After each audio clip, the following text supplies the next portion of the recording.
Sementara itu, sebagai wujud kemenangan Dharma melawan Adharma, umat Hindu di Bali merayakan Hari Suci Galungan. Masih dari Kabupaten Karangasem, khusus di Desa Adat Angantelu, umat sedharma terlihat antusias melaksanakan persembahyangan dengan tetap menaati protokol kesehatan. Kali ini, Hari Raya Galungan ini bertepatan dengan tradisi Ngusabe Satuh di Pura Dalem Desa Adat Angantelu.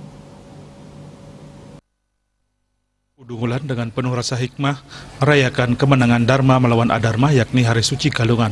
Berdasarkan panduan tim liputan di lapangan, tepatnya Desa Adat Angantelu, Karangasem, masyarakat tampak antusias melaksanakan persembahyangan dengan mengaturkan sarana bebantenan.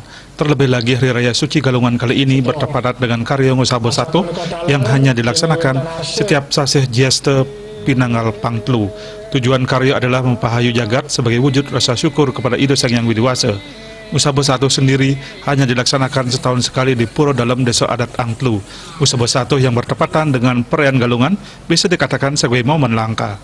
Meskipun perayaan Galungan ini masih di tengah situasi pandemi COVID-19, namun masyarakat dinilai sudah bisa menyesuaikan kebiasaan dengan tatanan kehidupan era baru, terutama saat melaksanakan upacara keagamaan. Jumlah masyarakat perantau lebih meningkat untuk pulang ke kampung halaman pada hari raya awal tahun. Sebagai upaya menertibkan para pemuda, pihak desa melalui pecalang desa adat terlihat melakukan penjagaan di beberapa titik untuk mengatur lalu lintas serta mengatur kapasitas bagi pemuda yang masuk ke areal pura.